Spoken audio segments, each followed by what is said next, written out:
avons déjà bien avancé dans ce module concernant l'épaule douloureuse chronique. Et maintenant, nous arrivons à une phase très importante concernant les indications et en particulier les indications chirurgicales. Alors comme vous l'avez compris, nous faisons fort de faire un travail d'équipe.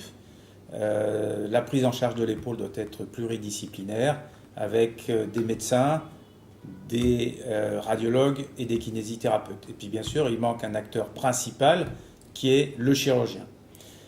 Nous avons la chance, et moi particulièrement, de travailler avec Gilles Walch depuis maintenant 30 ans. Et j'ai beaucoup appris à ses côtés. Et aujourd'hui, le moment est venu de lui poser toutes les questions que nous nous posons et que nous n'avons jamais osé demander à Gilles Walch concernant la prise en charge des épaules douloureuses chroniques. Donc Gilles, d'abord un grand merci de participer à ce module. Ça fait maintenant 30 ans que tu t'imprègnes de la pathologie de l'épaule. Et j'ai une première question à te poser. Depuis 30 ans, la prise en charge a beaucoup progressé. Et pour toi, quelles sont les choses qui ont le plus progressé dans la prise en charge de cette pathologie de l'épaule? Il y a différentes progressions qui se sont produites. Il y a les progressions cliniques, puis les progressions chirurgicales. Alors tu parlais tout à l'heure des médecins, puis tu disais que tu as oublié les chirurgiens. Les chirurgiens sont quand même des médecins.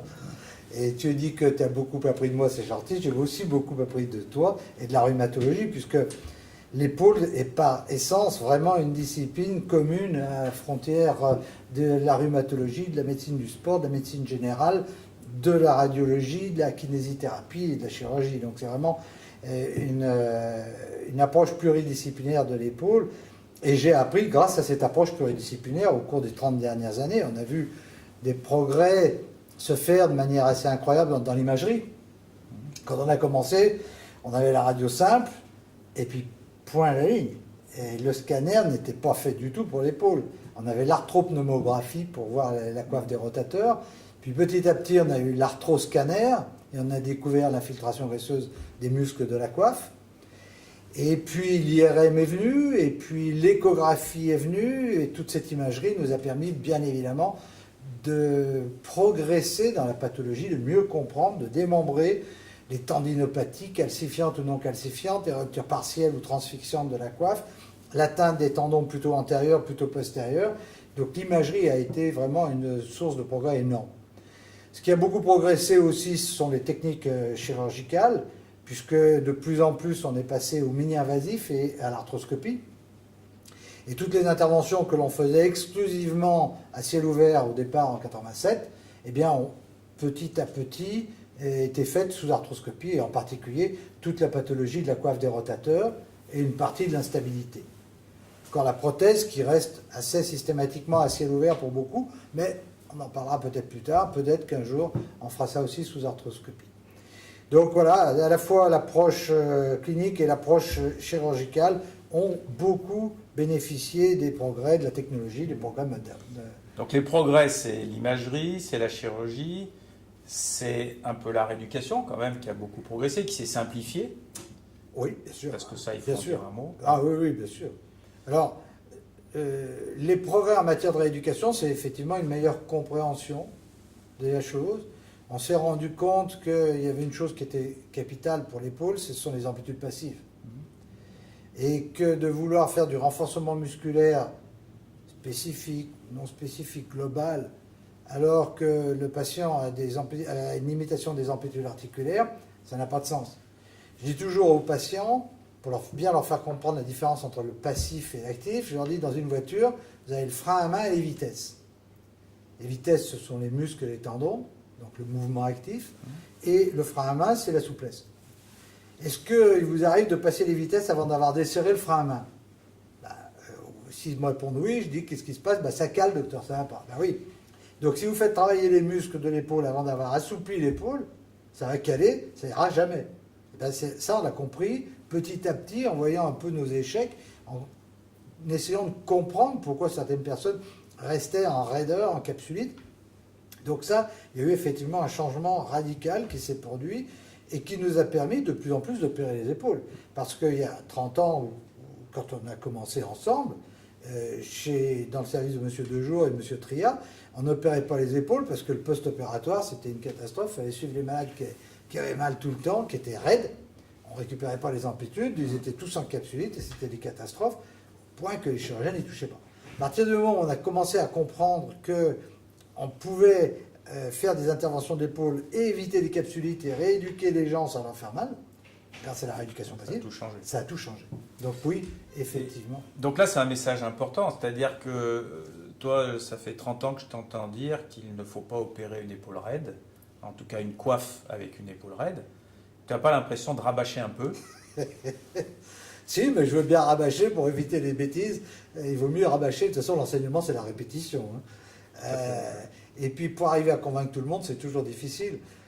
Bien sûr que je rabâche. Et je continue à le dire dans les congrès. Il y a toujours qui se lèvent et qui disent pour n'importe quoi. Moi, je opère les patients raides. Ça ne me dérange pas, même s'il manque 15 degrés. Quand il manque 15 degrés, c'est normal et je les opère quand même. Oui, on peut opérer les épaules raides, c'est sûr, mais le pourcentage de complications quand on opère une épaule raide est infiniment plus élevé que quand on opère une épaule souple. Et quand même, l'objectif quand on opère un patient, c'est d'éviter à tout prix une complication, d'avoir des suites simples. Si on veut que la chirurgie soit acceptée par tous, il faudra des suites simples. Pour avoir des suites simples, il vaut mieux opérer les gens souples que d'opérer les gens raides. Alors, il y a des exceptions, bien évidemment. Un malade de 55 ans tombe ou fait du ski un week-end, se luxe l'épaule, se déchire la coiffe, à cet âge-là c'est souvent le cas, et puis le temps qu'on fasse le diagnostic, c'est pas bien, on l'a un peu immobilisé, et il arrive avec son diagnostic nous voir, il est à 1 mois post-traumatique, et il est complètement raide, avec toute la coiffe rompue. Ah oui. Qu'est-ce qu'on fait? 55 ans, si on attend 6 mois de rééducation pour qu'il récupère sa capsulite, il va avoir une infiltration graisseuse, la coiffe sera plus réparable. Est-ce qu'il faut y aller tout de suite ou pas? Oui, quelquefois, on est un peu obligé d'accepter un compromis et d'opérer une épaule raide, mais c'est vraiment dans des cas assez extraordinaires, d'une rupture massive chez un sujet jeune qui est complètement raide et qu'on ne peut pas faire attendre trop longtemps. Voilà. Mais d'une manière générale, autrement, je me suis toujours bien porté d'attendre et de les faire rééduquer avant. Tout à fait. Alors, en pratique clinique, on a vu que la raideur d'épaule pouvait correspondre aussi à d'autres pathologies. Donc, par exemple, si le message que tu nous fais passer, c'est pour les ruptures de coiffe devant un tableau chronique. Donc, oui. On a compris qu'en aigu, il peut y avoir des passes droites de temps en temps. Mais par exemple, une arthrose de l'épaule, tu vas l'opérer avec une épaule raide, bien évidemment, on est d'accord. Absolument. C'est pour ça qu'on ne peut parler de capsulite qu'avec une radio normale. Voilà. Donc, le dogme, c'est de dire on n'opère pas une épaule raide dans la pathologie de la coiffe. Après, il y a d'autres situations où on peut, donc les arthroses, certaines capsulites primitives qui ont du mal à récupérer leurs amplitudes. Ouais. Tu peux aussi être amené... Oui, alors, je dirais, pour effectivement trouver un moyen terme, un compromis, c'est-à-dire on n'opère pas une épaule raide avec une radiographie normale. Parce que ça peut être une fracture aussi, ça. Il a des amplitudes, il peut être post-traumatique avec un trochitaire déplacé. Donc c'est vrai que s'il y a une anomalie radiographique, on n'est plus dans le cadre d'une épaule de parler de capsulite. Capsulite, c'est vraiment radiographie normale. Perdre des amplitudes articulaires passives dans les 3 secteurs avec une radio normale. D'accord, donc je crois que le message est passé. En tout cas, c'est un point de vue qui est très fort, puisque plusieurs de patients qu'on avait discuté avec Gilles Walsh ont été récusés parce qu'il leur manquait 20 degrés d'amplitude. Et on s'en est bien porté, parce que quand on a pu récupérer leurs amplitudes, finalement, ils n'avaient plus besoin d'être opérés, puisqu'ils avaient récupéré une épaule qui faisait pas mal et qui fonctionnait bien. Donc c'est effectivement important de prendre son temps et de ne pas se précipiter sur ce type d'indication, parce que l'indication va primer la contre-indication liée à la raide. Et Jean-Pierre Lyotard avait fait une étude intéressante il y a quelques années sur les ruptures de coiffe que l'on voit en capsulite raide. Et que, par définition, on lui dit, écoutez, oui, vous avez d'abord une capsulite, le diagnostic c'est la capsulite, puis derrière, il y a effectivement une rupture de coiffe, mais on va d'abord traiter la capsulite. Et il avait traité les capsulites, et on avait revu tous ces patients.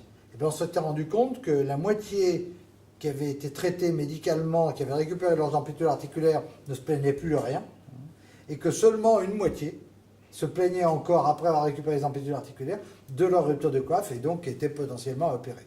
Donc ça veut dire qu'il y en a même 50% qui, une fois la capsulite récupérée, échappent à l'opération.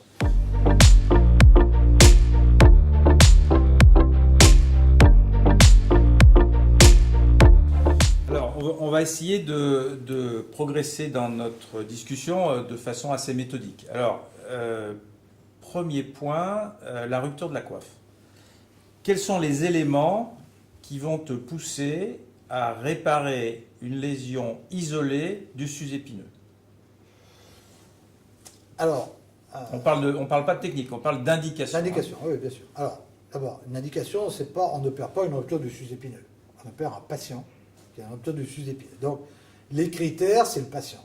Avant toute chose, c'est le patient qui a la motivation nécessaire pour le faire et qui en a besoin. C'est-à-dire qu'il y a un échec du traitement médical ou que l'on ne veut pas laisser vieillir avec cette rupture du sus-épineux.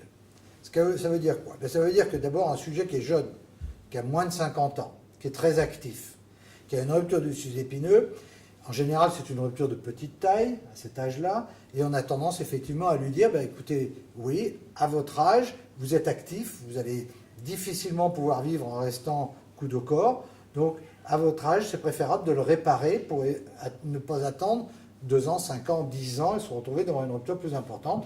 Les résultats sont très bons dans ce type de rupture et à cet âge-là. Donc première circonstance, patient de moins de 50 ans, motivé, on n'hésite pas. Après 50 ans, alors 50 ans ça peut être 55 selon l'âge physiologique des sujets, mais bon en gros, dans cette fourchette après 50-55 ans, on ne doit pas être systématique, je ne pense pas, parce que les gens arrivent à s'adapter par expérience, ils arrivent à s'adapter. Ça veut dire quoi? Ça veut dire vivre en évitant les gestes prolongés ou répétés avec les bras en l'air, et donc vivre en harmonie avec leur rupture de coiffe. Donc on va essayer de leur expliquer ça, on va leur essayer tester votre épaule et on va essayer de voir si vous pouvez vous adapter avec cette rupture de coiffe. Et on se donne 3 mois, 6 mois de traitement médical pour calmer la douleur, les antalgiques, les anti-inflammatoires, les infiltrations, pour en faire 2-3. Et puis surtout l'adaptation des gestes de la vie courante en évitant tous les mouvements prolongés ou répétés bras en l'air. Si ce traitement médical et conservateur suffit, eh bien on en reste là, on n'opérera pas sa rupture du sus-épineux. Il vivra toute sa vie avec sa rupture du sus-épineux.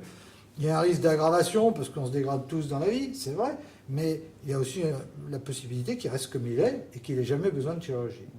Donc c'est finalement, pour moi, soit effectivement le jeune âge qui me pousse à lui proposer l'intervention, soit l'échec du traitement médical avec des douleurs permanentes qui continuent, qui lui gâchent la vie, ou ses nuits, ou les journées, où il ne peut pas faire ses sports favoris, ses activités favoris. Dans ces cas-là, le patient, je recommanderais au patient de faire la réparation de son sus-épineux. Alors justement, il y a une question qui est quand même très importante, c'est l'histoire du délai. Alors on sait, on a vu dans toutes les images que nous ont montré les radiologues et Yannick Carillon que la dégénérescence graisseuse est un élément de mauvais pronostic. Donc toi tu dis en gros, quelqu'un que tu vois qu'une rupture de coiffe qui a des bons muscles, tu dis on va d'abord voir un peu comment vous vivez avec votre rupture, mais tu lui donnes combien de temps? Alors, qu'est-ce qu'on connaît de l'infiltration graisseuse? Malheureusement, on ne connaît pas assez de choses sur l'infiltration graisseuse. On sait seulement qu'elle va se développer rapidement, et d'autant plus rapidement que le sujet est âgé, autour de 70 ans, et que la rupture est importante, 2 voire 3 tendons. Par contre, chez un sujet jeune, cinquantaine, avec un seul tendon, l'infiltration graisseuse semble mettre très longtemps. On avait fait une étude sur l'évolution naturelle de cette infiltration graisseuse avec Barbara Meis, et on avait montré ces critères-là d'apparition de l'infiltration graisseuse. Donc, j'y crois quand même, je reste assez attaché à ça. Autrement dit, petite rupture du sus-épineux, c'est pas un argument pour moi pour les opérer tout de suite. Parce que je sais que la dégénérescence graisseuse risque d'être très lente. Et très lente, mais très lente, c'est quoi? Sur plusieurs années. Plusieurs années. Donc je lui dirais, on teste, on peut parfaitement se permettre de faire un test thérapeutique avec traitement médical à fond, adaptation, etc. Par contre, si j'ai une rupture, fortiori traumatique, de 2 voire 3 tendons, soit sous-scapulaire, sous-épineux, soit sus-épineux, sous-épineux, bien rétracté, là je lui dis, écoutez, si on veut réparer, il ne faut peut-être pas trop traîner. Et là, effectivement, plus le sujet va être jeune, plus je vais le pousser à le faire. Oui. Donc ça veut dire plus la rétraction du tendon est importante, plus la vitesse de dégénérescence graisseuse du muscle est rapide. Absolument. Hein, tu es d'accord avec ça? Rétraction importante, donc taille importante, hein, parce que par définition, celles qui se rétractent le plus sont les plus importantes. Et puis l'âge qui joue quand même dans cette apparition. Et alors, par exemple, tu vois un jeune, 43 ans, qui a une rupture isolée du sus-épineux, d'accord, une épaule droite, droitier, qui travaille manuel et qui a aucune douleur. Qu'est-ce que tu lui proposes? S'il n'a aucune douleur, je ne le vois pas. Hein. Oui, mais il a eu des douleurs. Son médecin lui a dit, oh là là, il faut vite voir le docteur Walsh. Donc il a un rendez-vous à 6 mois.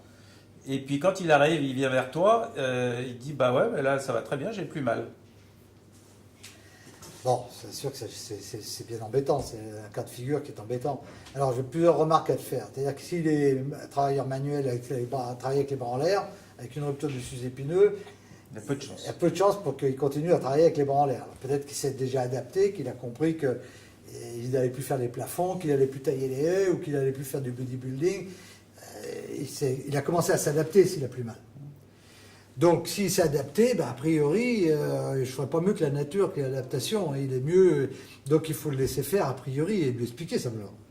Et que si jamais les phénomènes douloureux réapparaissent, ça veut dire que c'est en train de se dégrader, parce qu'il ne s'adapte plus mais il en fait trop. Et là, ça poussera à l'opérer.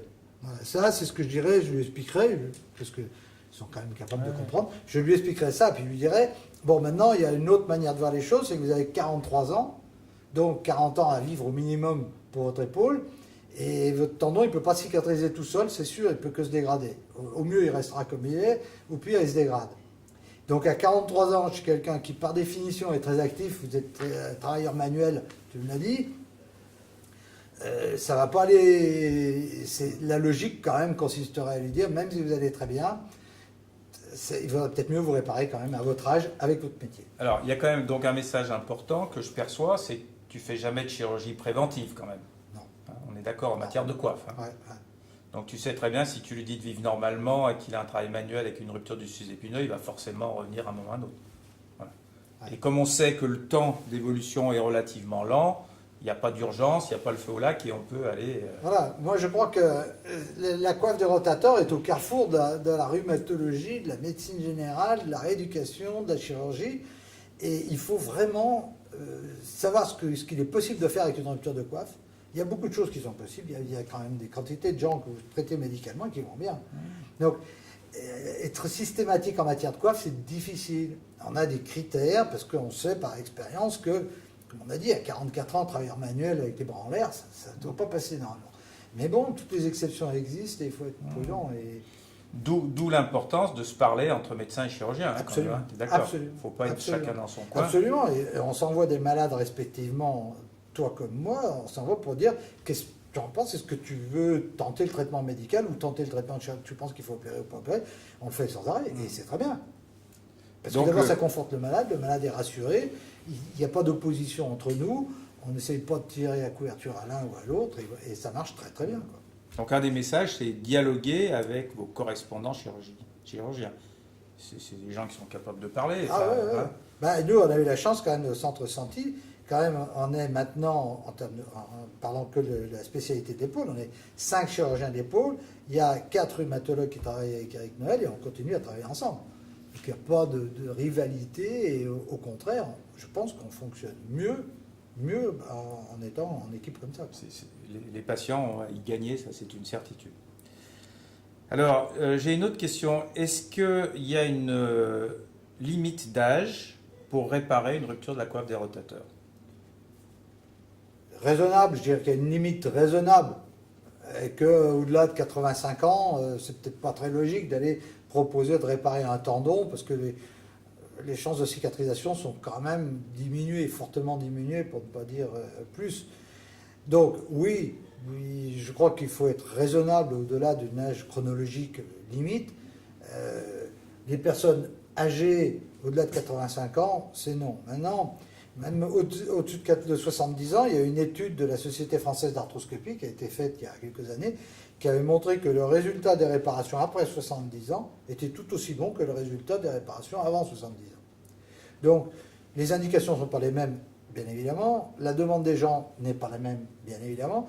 Mais je dirais qu'un échec un échec de traitement médical pour une rupture de coiffe à 75 ans, si les gens ne dorment pas la nuit, 3 infiltrations, échec, ils ont mal, moi, les 75 ans ne me font pas peur.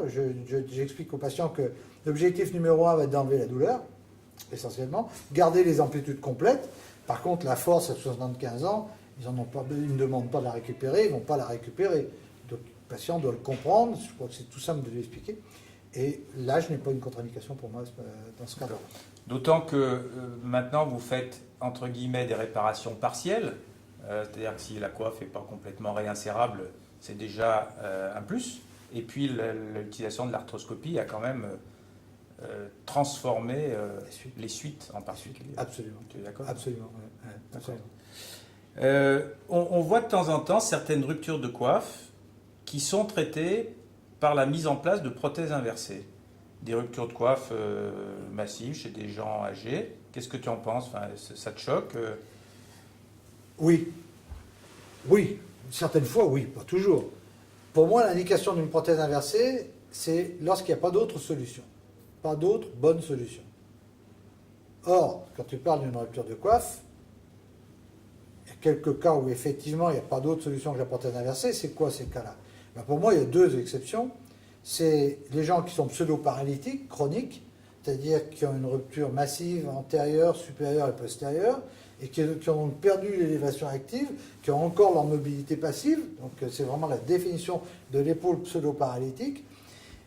Au bout de 2 mois, 3 mois de traitement, s'ils n'ont toujours pas récupéré, ils ne vont pas récupérer en attendant plus longtemps. Première indication de prothèse inversée face à une rupture de coiffe sans arthrose.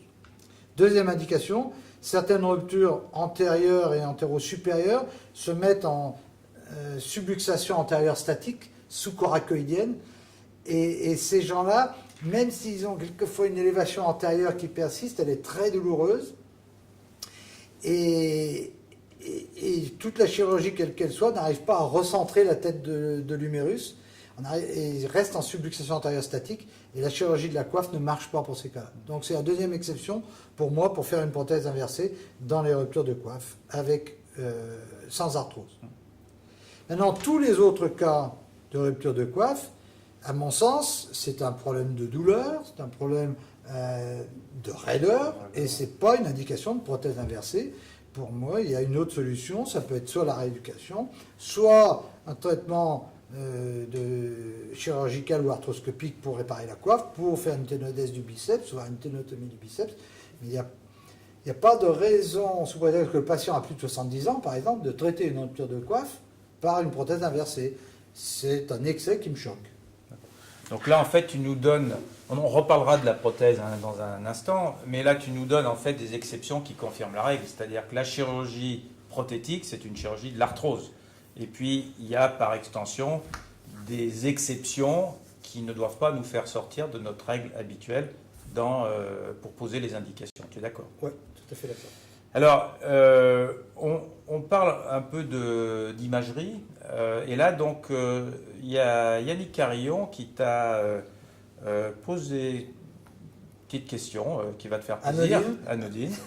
Donc, on va donner la parole à Yannick.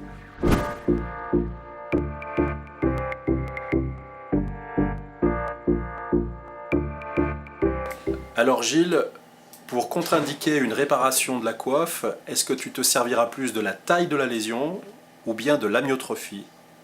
Alors effectivement, c'est une très bonne question parce que pendant très longtemps, on a raisonné sur la chirurgie tendineuse, sur la taille de la lésion tendineuse. Et on disait moins de 2 cm, de 2 à 5 et au-dessus de 5. Et classiquement, on disait au-dessus de 5 cm de diamètre, c'est irréparable. Alors, maintenant, on ne sait plus ça du tout. C'est plus bon parce qu'on sait que pratiquement n'importe quelle rupture tendineuse, on peut le réparer. On y arrive. On arrive à libérer et à faire venir les tendons et on raccommode. C'est comme une couturière, on arrive toujours à faire une reprise, à raccommoder. Donc la chirurgie tendineuse n'a plus vraiment de limite absolue. Par contre, la chirurgie musculaire, alors là, oui, c'est sûr que les muscles, quand les muscles sont transformés en graisse, c'est même pas la peine d'essayer de réparer. C'est de la graisse, ça restera de la graisse. Donc oui, c'est une très bonne question. Maintenant, de connaître la taille tendineuse de la rupture tendineuse ne me suffit plus ou n'est pas suffisante. C'est l'état musculaire qui est beaucoup plus important que la rupture tendineuse.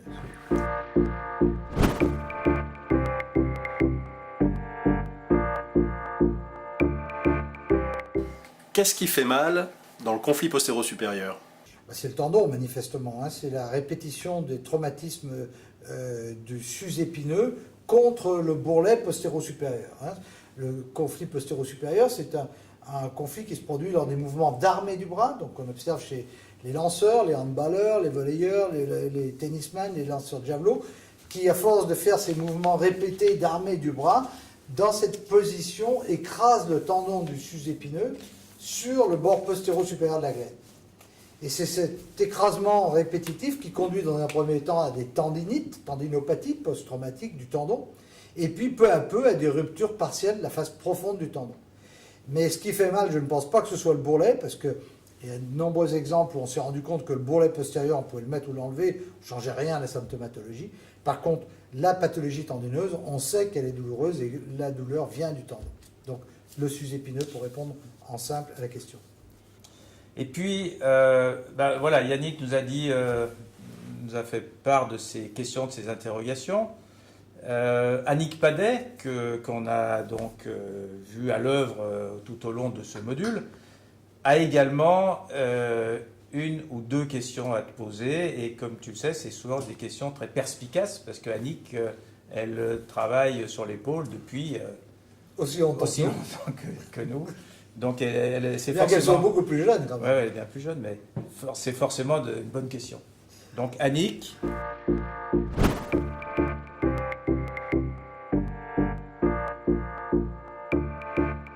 Alors, Gilles, quand considères-tu que le ou les tendons que tu as réparés sont cicatrisés? Parce qu'en effet, dans les écoles de kiné françaises, on apprend que c'est 45 jours. Qu'en penses-tu?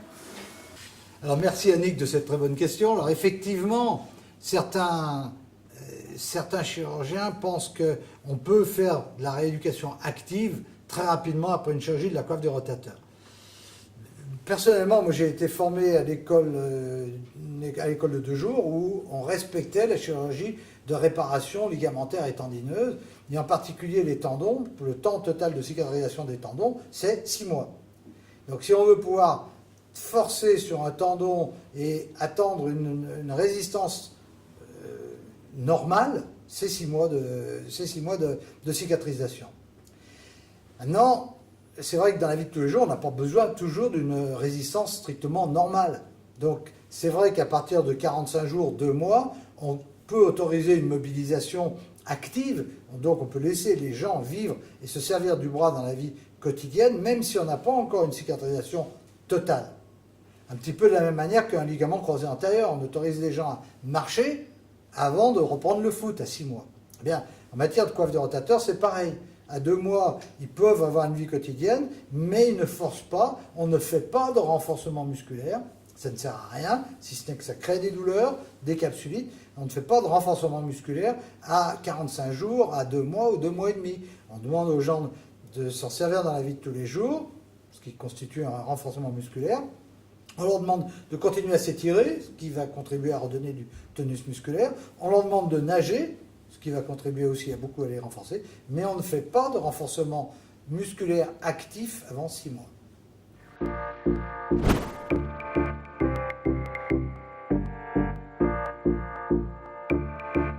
Alors, communément, quand un tendon est réparé, le kinésithérapeute renforce le muscle en regard. Et pour la coiffe des rotateurs, c'est la même attitude? C'est vrai que un muscle qui a été rompu, enfin tendon rompu, le muscle a priori a été mis au repos pendant une certaine période, il ne se contractait plus. Et effectivement, on répare le tendon et on se dit, ben oui, il va falloir remettre en route le muscle. Mais il ne faut pas se faire du souci, la nature est bien mieux faite qu'on peut l'imaginer, et le corps humain est encore mieux fait qu'on peut l'imaginer. Et spontanément, le muscle va se remettre en route En particulier, quand on va faire nos exercices d'étirement, on les sollicite, ces muscles, quand même. Et donc, il n'y a aucun problème pour qu'ils se réveillent. Et il faut savoir que les plus grosses atrophies musculaires que l'on observe, c'est en cas de raideur. C'est vrai sur le quadriceps, mais c'est vrai aussi sur le sus-épineux, sur le sous-épineux de deltoïde. Donc, pour éviter cette atrophie musculaire, qui est vraie, évitons la raideur. Et la première des choses, quand il y a une raideur qui est installée avec une atrophie, récupérons d'abord la raideur, et l'atrophie, elle reviendra toute seule avec les amplitudes articulaires.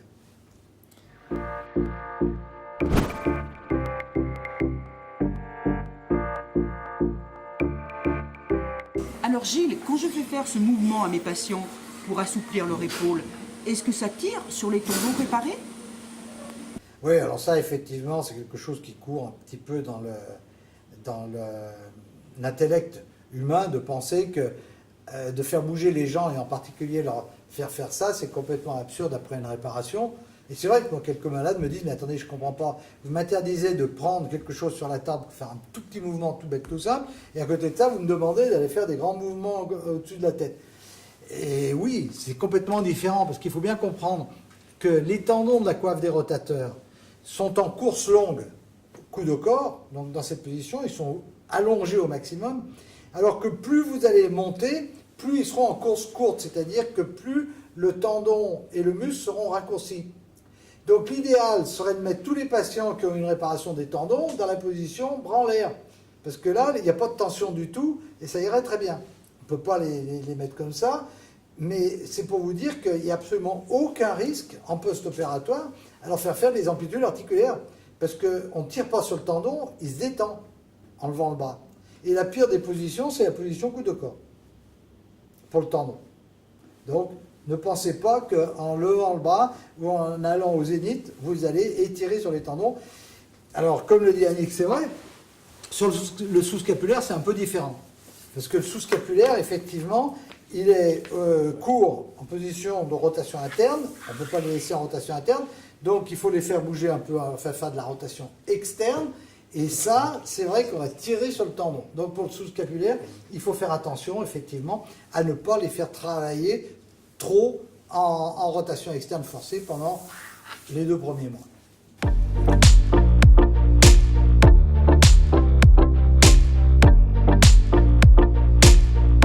Alors, nous avons donc parlé de la coiffe, et maintenant, moi, j'aurais quand même 2-3 questions à te poser sur l'imagerie.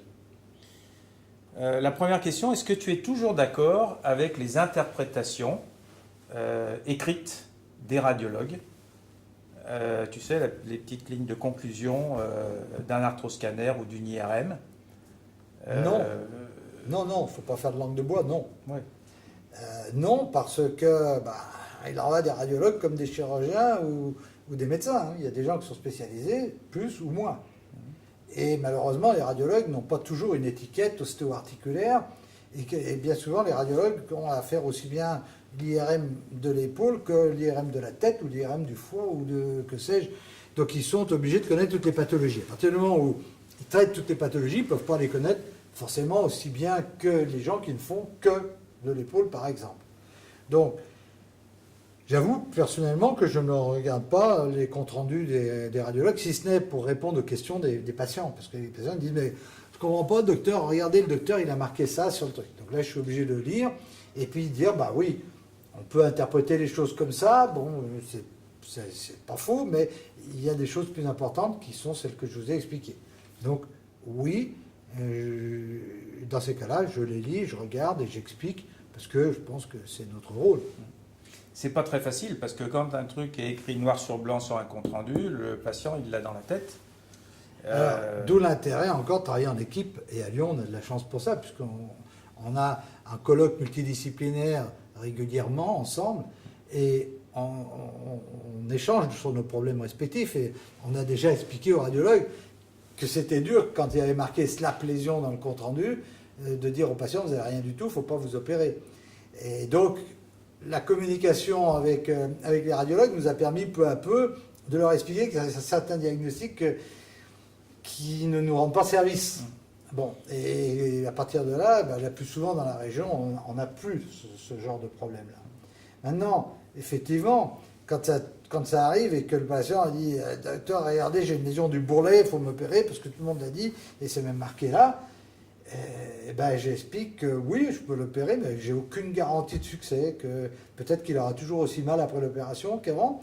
Donc s'il veut vraiment être opéré, je peux l'opérer, mais je n'ai pas de garantie à lui donner sur le résultat.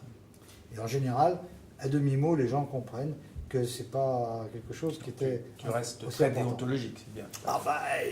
On a appris, c'est-à-dire on a appris effectivement dans tous les cas de figure à être déontologique. On n'a rien à gagner, le patient n'a rien à gagner. Au contraire, il y a tout à perdre si on commence à montrer nos désaccords. Et bien souvent, il faut penser qu'entre les médecins en désaccord, il y a un pauvre malade qui ne sait pas où il faut aller. Quoi. Je veux dire, ça, il faut l'éviter. Quoi. Donc en fait, si je lis entre les lignes, quand tu prescris une IRM, tu dis pas aller faire une IRM, mais tu dis aller faire une IRM avec tel praticien. Alors, non, parce que le malade, il ne vient pas toujours de Lyon et de l'arrondissement, du 8e arrondissement. Quoi. Donc, non, pas systématiquement. Avant, effectivement, on faisait ça. Quand à l'époque où il n'y avait que Thierry Tavernier et Yannick Carillon qui faisaient bien, c'était ou l'un ou l'autre. Hein. C'était ou l'ouest de Lyon ou l'est de Lyon. Bon, maintenant, d'une part, il y a des gens qui ne viennent pas de Lyon. Et puis, quand même, il y a une démocratisation qui s'est faite, notamment sur l'IRM. Et puis, on a appris à faire des ordonnances pour demander séquence T2 FATSAT pour voir les tendons, séquence T1 pour voir les muscles. Et dans les trois secteurs, c'est-à-dire en coronal, en sagittal et en axial. Donc à partir de là, si le radiologue nous fait les trois séquences, les deux séquences T1 et T2 FATSAT dans les trois plans, on pourra interpréter quoi qu'il arrive. Donc, c'est grâce aux radiologues, du reste, hein, les gens qu'on a cités, Yannick Carillon, Thierry Tavernier, qui nous ont appris à lire des arthroscans, qui nous ont appris à lire l'IRM, qui nous ont appris à faire la différence entre le T1 et le T2 FATSAT. C'est grâce à eux que maintenant on est capable de les lire et que donc le radiologue, même si le radiologue est dans une petite ville périphérique, qu'il n'est pas hyper spécialisé, on saura interpréter son examen. Quoi. Je me souviens effectivement de staff épique avec les radiologues où on discutait pendant 1 heure sur une image qu'on voyait sur un arthroscanner ou une IRM, et puis qu'on accorde un peu nos violons effectivement par rapport à ça. Et ça a été aussi très instructif quand même, ces échanges et ces discussions. Ah oui. Alors, moi je dirais qu'on a appris véritablement à lire cette imagerie moderne, parce qu'on n'est pas né avec. Hein. On a appris à la lire au fur et à mesure qu'elle arrivait, grâce aux radiologues qui nous ont véritablement enseigné les images, quoi, les différences entre T1 FATSAT GADO, T2 FATSAT, etc. Si on ne discute pas avec les radiologues, on ne sait pas ça. Est-ce que tu es d'accord pour que Yannick Carillon te pose encore 1 ou 2 questions? Oui. D'accord. Bon, Yannick, c'est à toi.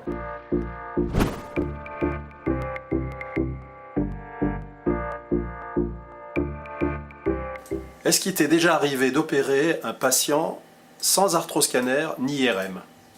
Ça a dû m'arriver, parce que tout arrive dans la vie, mais je ne crois pas, non.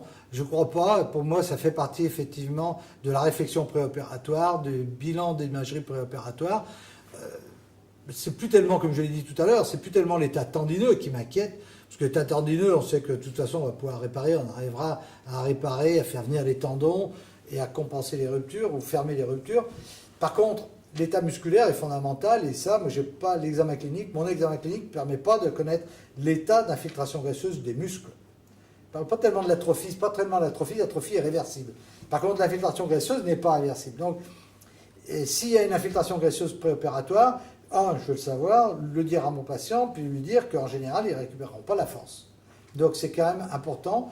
Et de ce fait, je n'opère pas que sur la foi d'une échographie. Parce que je pense que la question derrière, est-ce que l'échographie ne serait pas suffisante pour opérer la coiffe?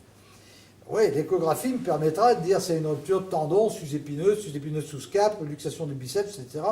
Sûr. Mais l'échographie ne donnera pas l'état musculaire. Et je pense que dans le pronostic, quand même, c'est important pour moi d'avoir l'état musculaire.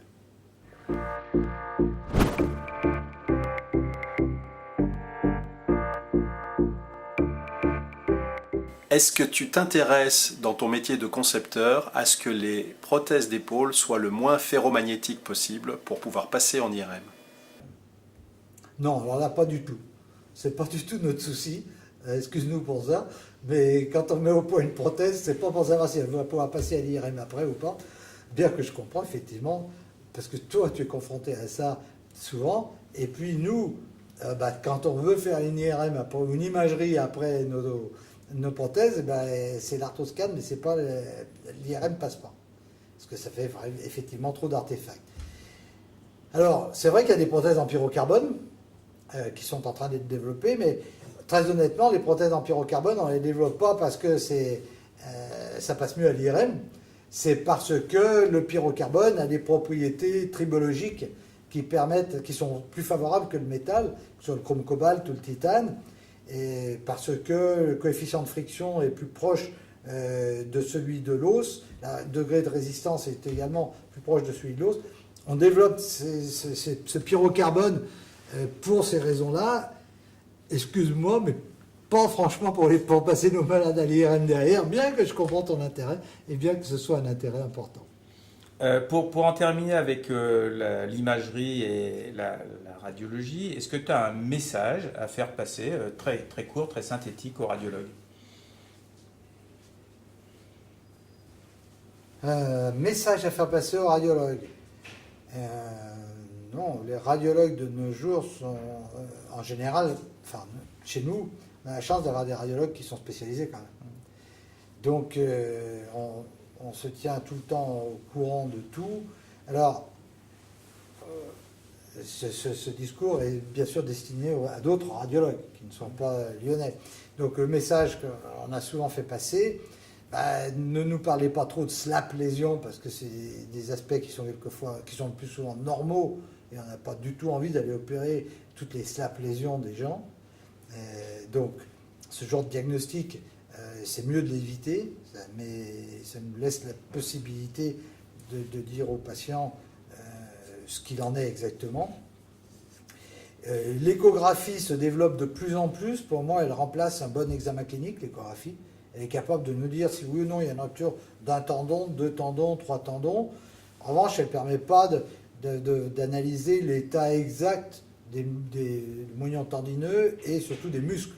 Et en particulier, l'infiltration graisseuse sur l'écho, elle est un petit peu, on ne peut pas vraiment l'évaluer. Donc le message, c'est oui, l'échographie est très utile en première intention pour faire un diagnostic, parce que tout le monde n'est pas capable de faire un diagnostic de rupture de coiffe à l'examen clinique. Donc l'échographie sert, mais quand on discute d'une intervention chirurgicale, on a quand même besoin d'une imagerie de deuxième niveau, soit une IRM, soit un arthroscan, pour voir véritablement l'état musculaire. Que dire d'autre aux radiologues? Qu'on a aussi besoin de temps en temps d'eux pour infiltrer correctement en intra-articulaire et en sous-acromial, et qu'il nous arrive d'envoyer chez le radiologue, enfin c'est plus toi qui les envoie que nous, mais ça arrive qu'on demande effectivement des infiltrations en intra-articulaire au radiologue. Et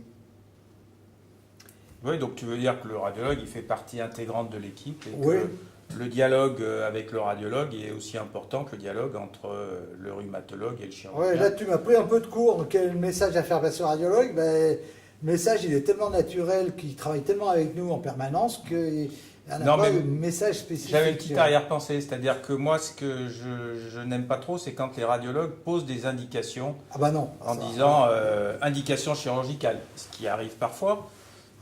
En tout cas, c'est des choses, je pense qu'il faut que chacun, nous médecins ou les radiologues ou vous les chirurgiens, chacun reste dans le domaine qu'il connaît et parle de ce qu'il connaît, quoi. Ah oui. Voilà. Effectivement, puis pas dire aux gens qui ont 67 ans, vous êtes trop vieux, jamais il vous opérera. Oui. Là, effectivement, Oui. Ouais, ça les patients après viennent nous dire après derrière.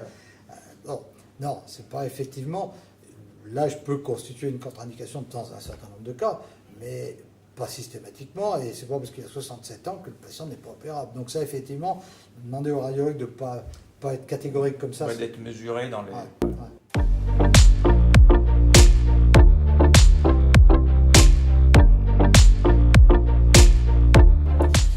Alors, voilà, on a fini avec les radiologues. Alors maintenant, je voudrais qu'on dise un mot des médecins, donc médecins praticiens ou médecins spécialistes, dont les rhumatologues. Est-ce que tu trouves que les médecins parfois tardent trop avant de t'envoyer un patient? Est-ce que c'est un reproche que tu peux faire aux médecins? Oui, ça l'était avant, souvent on en parlait. On voyait arriver le malade avec déjà une tête sous l'acromion, donc avec une rupture massive, il avait été infiltré 15 fois et il n'y avait plus rien à faire. Donc là, on disait c'est trop tard. Maintenant, le problème ne se pose plus tout à fait comme ça, en rétention, je dirais, de patients, mais c'est plutôt en retard de diagnostic. C'est-à-dire que certains praticiens traitent encore sans avoir de diagnostic, sans savoir qu'il y a une rupture sous-épineuse, sous-épineuse, sous-épineuse, sous-scapulaire. Voilà, l'épaule, on les traite, oh, attendez, c'est pas grave, de toute façon, à votre âge, on va pas vous opérer. Oui, tout ça, c'est peut-être vrai, mais de ne pas avoir de diagnostic, je trouve que c'est dommage. Parce que, on se rendra compte qu'une rupture du sus-épineux, même si c'est une dame qui a 72 ans, et qu'il y a eu 3 infiltrations qui n'ont pas marché, on arrête. À 72 ans, on peut prendre un avis, parce qu'effectivement, on peut ne pas l'opérer, mais on peut aussi peut-être proposer une intervention chirurgicale en cas d'échec de traitement médical. Donc, c'est plutôt l'absence de diagnostic précis qui, à mon avis, peut être dommageable pour le patient.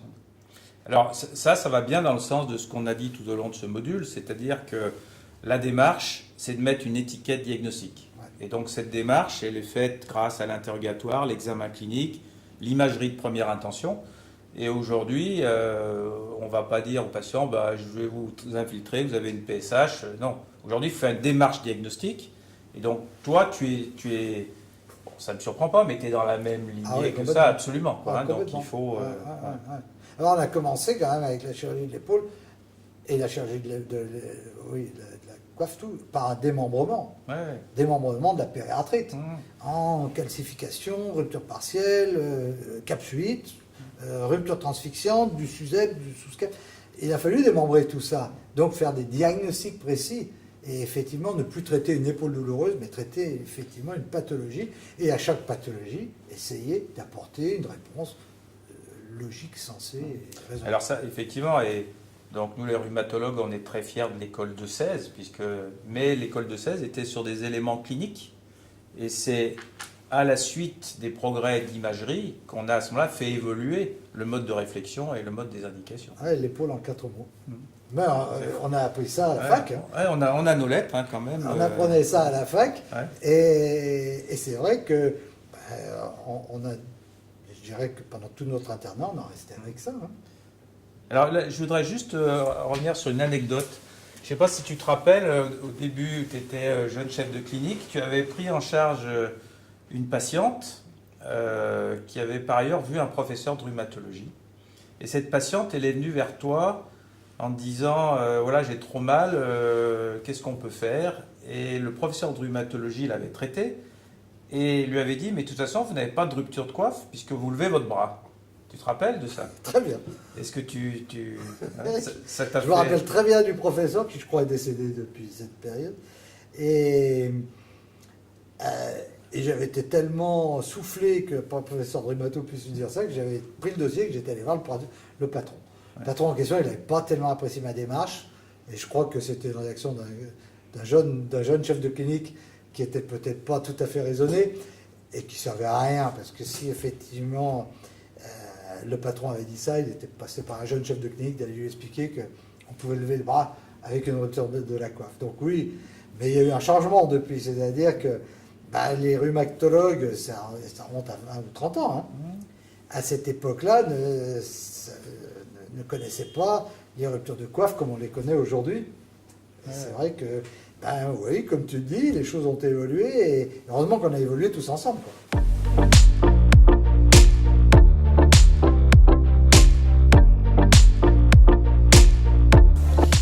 Alors, on va laisser les médecins de côté, on va parler des kinés.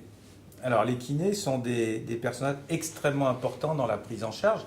Parce que je me rappelle qu'à une époque, tu disais toujours, quand on opère une coiffe, c'est 30% dans l'indication, 20% dans le geste, donc là, tu ne te valorisais pas beaucoup, et 50% dans la rééducation. On fait 50% dans l'indication et la chirurgie, et 50% Dans la rééducation. Voilà. Donc aujourd'hui, par exemple, est-ce que tu as des situations où tu vas contre-indiquer la kinésithérapie? Contre-indiqué, c'est un bien grand mot, mais où je pense que la kinésithérapie ne va pas apporter grand-chose, c'est quand les amplitudes articulaires sont complètes. C'est-à-dire un patient qui a des amplitudes complètes, on reste dans le cadre de la pathologie dégénérative après 50 ans. On ne parle pas du sportif au niveau de 20 ans. On ne parle pas de l'instabilité à 25 ans. On reste dans la pathologie dégénérative de la coiffe des rotateurs. Ça sera un autre module. Pour l'instant, on reste sur celui-ci. D'accord. Alors, à 50 ans, quelqu'un qui a des amplitudes articulaires complètes, je dirais que quelle que soit la pathologie sous-jacente, soit une rupture de coiffe, une calcification ou ce que tu veux, une tendinopathie, à mon avis, la rééducation, s'il a des amplitudes complètes, on peut lui faire que du renforcement musculaire. Et on va déclencher les douleurs. Physiothérapie, oui, on peut faire des ondes courtes, on peut faire du laser, on peut faire de l'électrothérapie, des choses comme ça, des ultrasons, mais l'efficacité n'est pas systématique.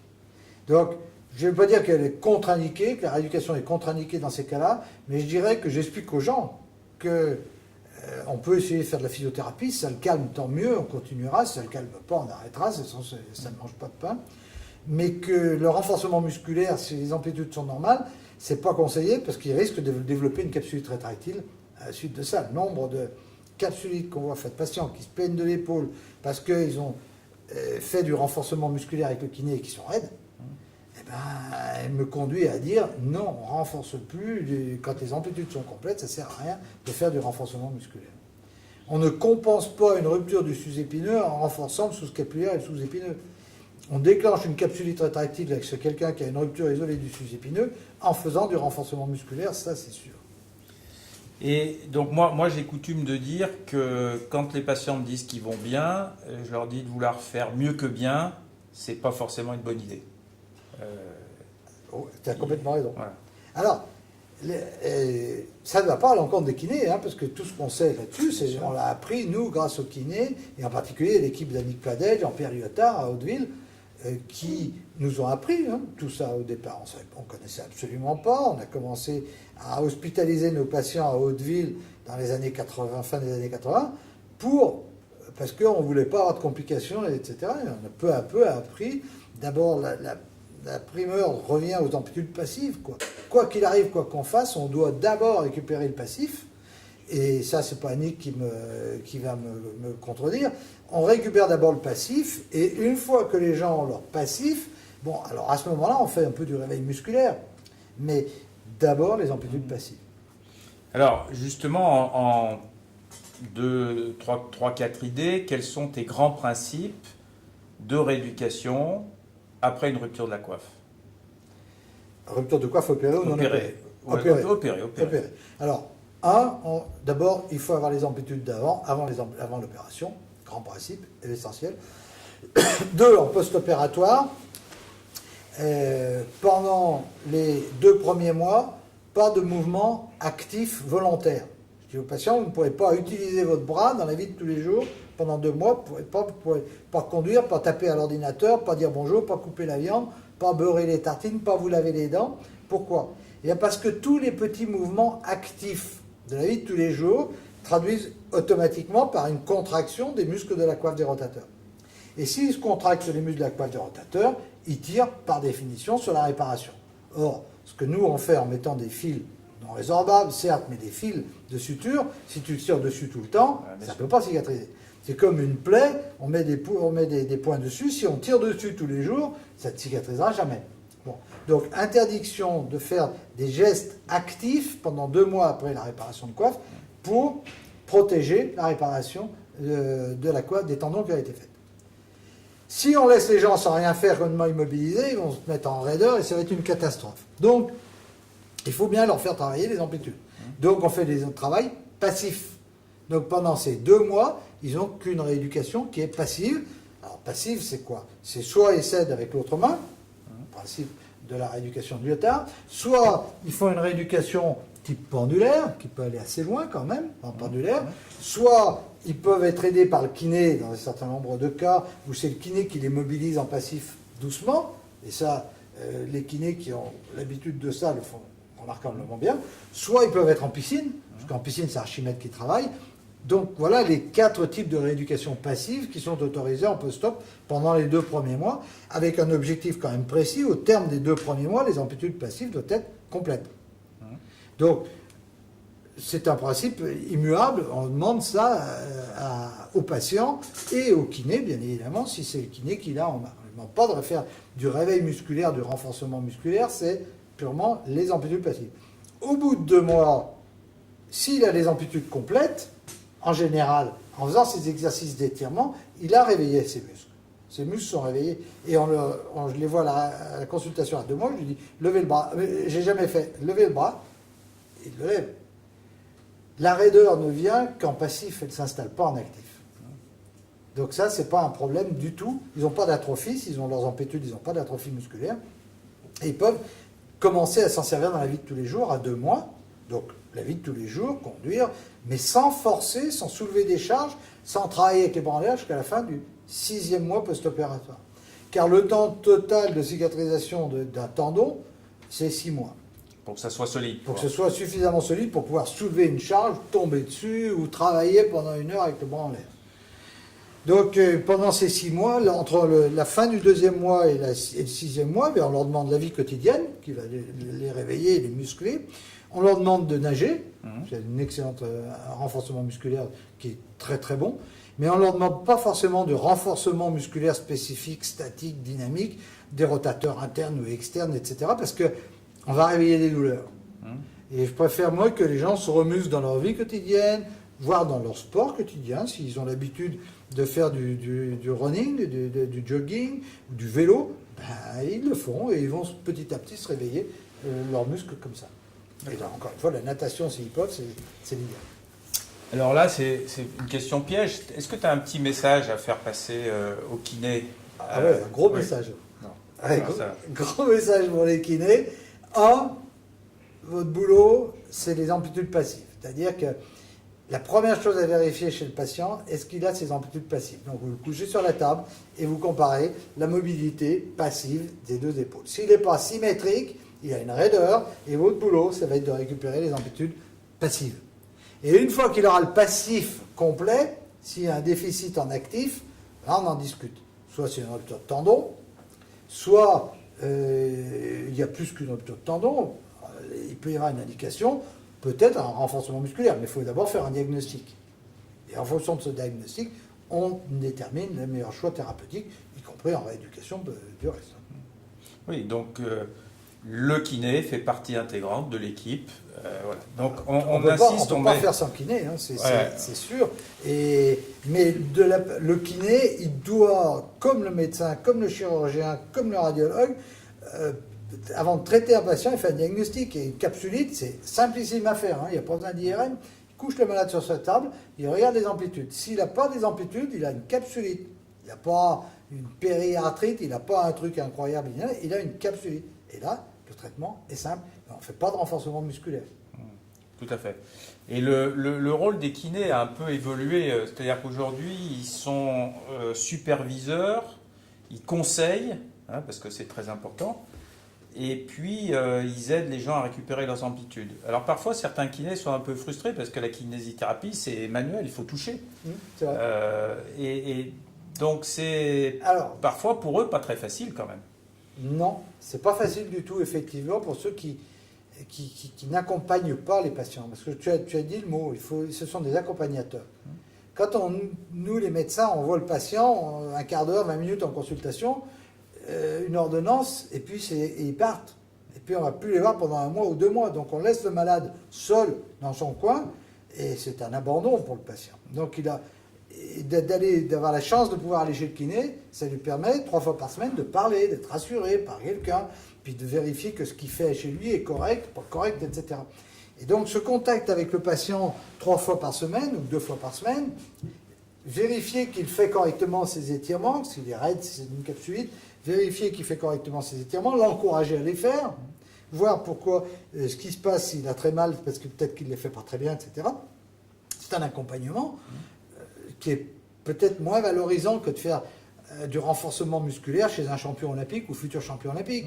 C'est vrai que pour un kiné, c'est plus valorisant d'avoir des sportifs de haut niveau que d'avoir papy, mamie de 60 ans qui ont l'épaule raide. Tu es gentil pour le papy et mamie de 60 ans. Hein. Je suis dedans, donc c'est pour ça que je le dis avec plaisir. Mais c'est vrai que c'est moins valorisant d'avoir une capsulite rétractile à traiter avec des gens qui souffrent en permanence, la nuit, qui pleurent, que d'avoir un athlète.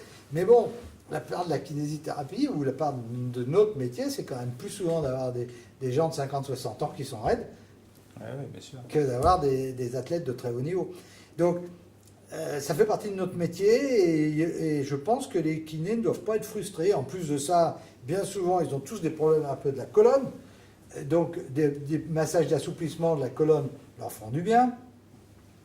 Et je trouve vraiment que on a besoin des kinés pour ça aussi, même s'ils se sentent un peu frustrés de ne pas faire du renforcement musculaire, de ne pas réveiller les muscles, des trucs comme ça. Ouais. Moi, je pense que la position des kinés, elle est difficile et je vais plaider pour eux parce que très souvent, les médecins, quand ils voient un patient qui se plaint d'avoir très mal à l'épaule, ils bottent en touche, il fait 15 séances de kinésithérapie et puis démerde-toi. D'accord ? Alors en fait, c'est pas ça. Il faut qu'il y ait un diagnostic et il faut que la kiné soit une arme thérapeutique qui s'inscrit dans un programme thérapeutique. Tu es d'accord ? Absolument. Et donc après, les kinés, évidemment, ils sont livrés à eux-mêmes. Et c'est pas bon. Donc, encore une fois, il faut prôner le dialogue parce que le dialogue entre les différents acteurs est absolument déterminant. Hein, mais là-dessus, on est d'accord, mais je savais que tu serais d'accord avec moi. Ça arrive quand même extrêmement fréquemment qu'il n'y ait pas de diagnostic fait, qu'il y ait une ordonnance pour 15 séances de massage rééducation de l'épaule. Et comme tu dis, le kiné, il fait quoi? Oui. S'il n'y a pas de diagnostic précis, si le médecin n'est pas capable de faire un diagnostic précis, le kiné, certains sont capables de faire des diagnostics, tant mieux, et ils redressent, ils accompagnent les gens correctement, en particulier à capsulite, hein, c'est quand même pas un diagnostic difficile à faire, mais bon, c'est vrai qu'il faut, et là c'est pas la faute des kinés, je suis d'accord à 200% avec toi, c'est la faute des médecins pour faire un diagnostic précis. D'accord.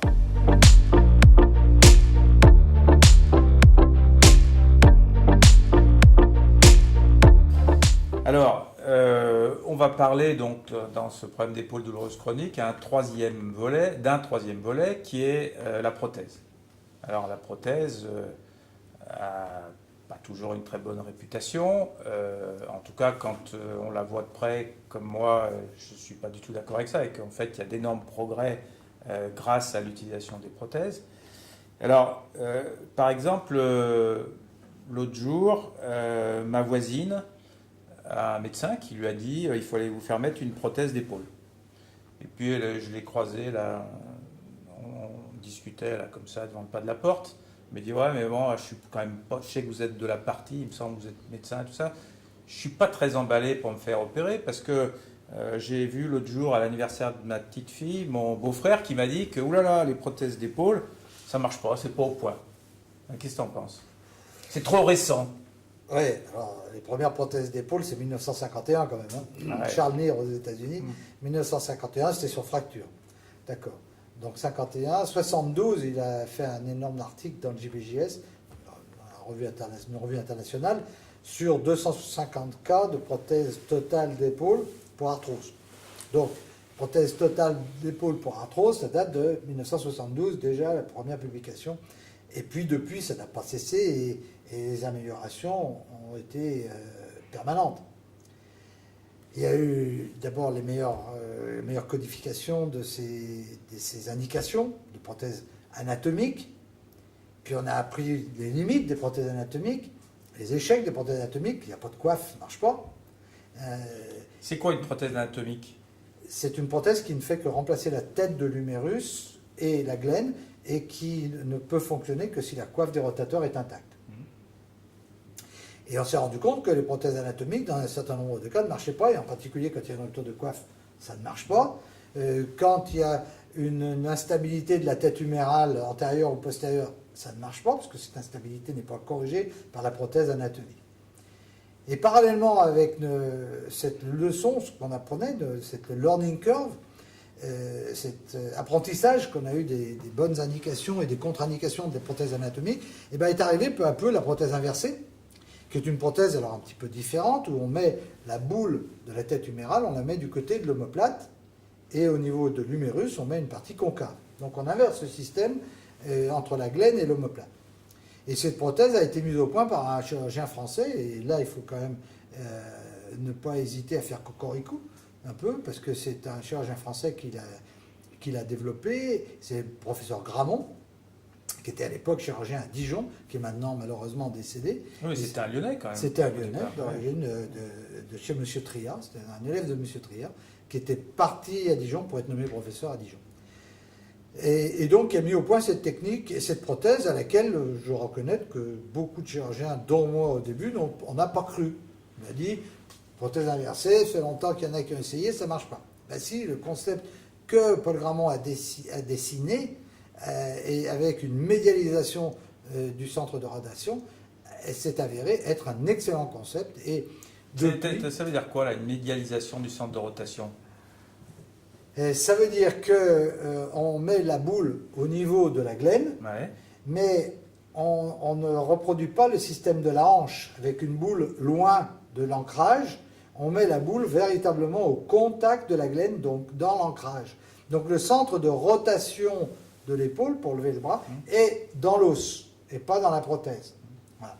Donc ce concept simple, tout bête, tout simple, qui a été développé par Paul Gramont, s'est avéré être un concept extraordinaire. Alors là encore, il y a des indications, des contre-indications, bien évidemment, mais le concept a largement fait la preuve de son efficacité, au point que maintenant, dans le monde, il y a plus de prothèses inversées qui sont posées que de prothèses anatomiques. Ça veut dire aussi qu'on a étendu beaucoup les indications des prothèses. Avant, elles étaient limitées à l'arthrose et aux fractures, des sujets relativement jeunes, alors que maintenant, effectivement, toutes les arthroses sur rupture massive de coiffe, et il y en a, sont du domaine d'élection de la prothèse inversée. Donc, la prothèse inversée a ses indications, qui résultent bien souvent de l'échec des traitements par la prothèse anatomique, et il n'y a pratiquement aucune étiologie dans laquelle on ne puisse pas proposer une prothèse inversée. Alors, c'est vrai que par rapport à la prothèse de hanche, les prothèses d'épaule ont mis beaucoup plus longtemps à être reconnues et à fonctionner. Parce qu'il n'y avait pas de spécialistes, il n'y avait pas de gens qui s'étaient vraiment consacrés à ça pour analyser correctement les indications et puis pour rééduquer correctement les gens. Mais maintenant, en 2017, dire la prothèse d'épaule ça ne marche pas, non, très honnêtement, on ne peut plus dire ça. Alors bon, toujours un petit cousin, une petite cousine qui croit que le docteur Internet est meilleur que tout le monde et qui vont raconter des choses comme ça. Mais on ne peut pas les empêcher, mais pour les praticiens, non, maintenant ça marche. Il y a des indications à respecter, il y a des techniques opératoires à respecter, il y a une rééducation correcte à respecter, on ne fait pas tout n'importe quoi, et moyennant quoi ça marche. Donc je peux dire à ma voisine qu'elle n'écoute pas trop son beau-frère, en tout cas dans ce domaine-là, tu es d'accord? Qu'elle prenne au moins un avis d'un spécialiste qui a l'habitude de faire la prothèse et qui lui dira ce qu'elle peut attendre d'une prothèse et ce qu'elle ne peut pas en attendre. Il est temps de laisser la parole à Annick Sivoc-Padet, qui va te poser encore des bonnes questions. Annick, je te laisse la parole.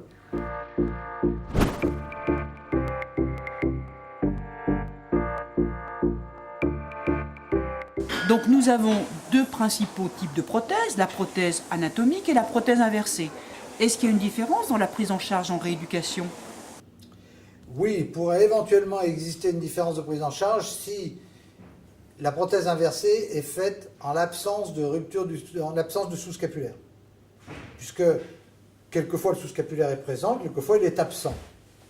Et si on protège les suites post-opératoires dans les prothèses, c'est pour protéger le sous-scapulaire essentiellement. En particulier, dans la prothèse anatomique, on demande à ne pas tirer sur le bras, pas à utiliser le bras dans la vie de tous les jours pour 30 à 45 jours pour laisser le sous-scapulaire cicatriser. Et ça reste vrai aussi pour la prothèse inversée. Sauf si, pour une raison X ou Y, votre prothèse inversée est faite sur un patient qui n'a plus de sous-scapulaire. Dans ces cas-là, c'est sûr qu'il n'y a plus de raison de l'empêcher de se servir du bras dans la vie de tous les jours. Donc c'est la seule différence que l'on puisse avoir en fonction du sous-scapulaire. Mais je dirais que 8 fois sur 10 dans la prothèse inversée, le sous-scapulaire a pu être réparé et donc il obéit aux mêmes règles de précaution, de protection post-opératoire que la prothèse anatomique. Pendant 30 jours chez les femmes, 45 jours chez les hommes, moi je leur demande de ne pas s'en servir dans la vie de tous les jours pour laisser cicatriser.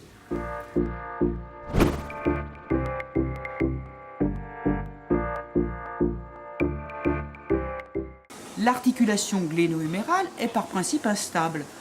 Est-ce que les prothèses d'épaule peuvent se luxer?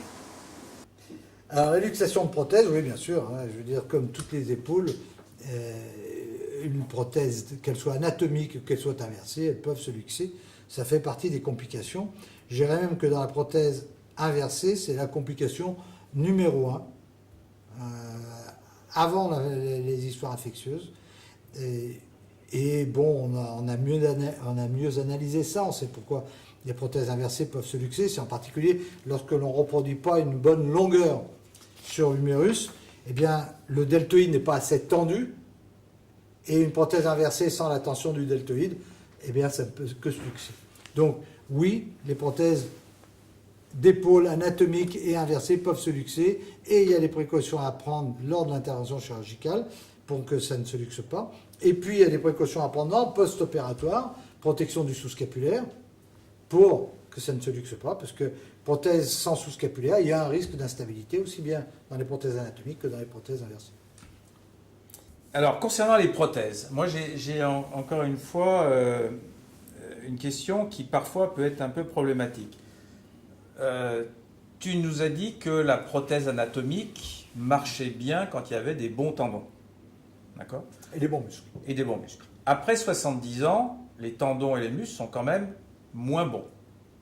Ma question est, est-ce que chaque fois qu'on met une prothèse après 70 ans, il ne faudrait pas mettre que des inversés, puisqu'on part du principe que la coiffe est quand même de moins en moins satisfaisante? Alors, c'est effectivement une tendance un peu partout, mondiale, pas seulement en France, malheureusement, je trouve, dès que les gens ont plus de 70 ans, dire « Oh, ben, la coiffe est sûrement abîmée, donc si je lui fais une prothèse, je vais lui faire une prothèse inversée. » Voire même, après 70 ans, elle a une rupture de coiffe, après 70 ans, je ne veux pas réparer la coiffe, je vais lui faire une prothèse inversée, ça marche bien. Non, ça c'est des excès qui ne sont pas acceptables pour moi, qui résultent de la non-connaissance de l'épaule. Parce que même si tu as plus de 70 ans, même si tu as plus de 80 ans, la coiffe des rotateurs, évidemment qu'elle n'est plus comme à 20 ans, mais elle suffit parfaitement pour avoir une bonne mobilité, pour avoir une activité de 80 ans. Pour moi, il y a un critère qui est fondamental, c'est l'état des muscles. S'il y a effectivement une infiltration graisseuse, stade 3, 4 d'un muscle sous-scapulaire ou sous-épineux, c'est une contre-indication à une prothèse anatomique.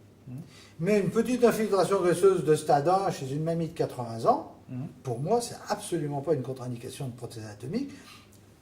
La prothèse anatomique marchera mieux que la prothèse inversée, et il faut garder cette indication. Et la rupture de coiffe après 75 ans, eh ben, même si elle a plus de 75 ans et que c'est un petit sous-épineux qui n'a pas d'infiltration graisseuse, il vaut mieux réparer les tendons que de faire une prothèse inversée. Donc, c'est comme toujours, quand on a un marteau en main, tout ressemble à un clou. On a l'impression que tout ressemble à un clou. Non, la prothèse inversée, bien sûr que ça marche bien. C'est pas pour autant qu'il faut en faire à tout le monde, quoi. Il reste des indications parfaites pour la prothèse anatomique, c'est ce qu'on a vu. Il reste des indications parfaites pour la réparation des tendons, quel que soit l'âge.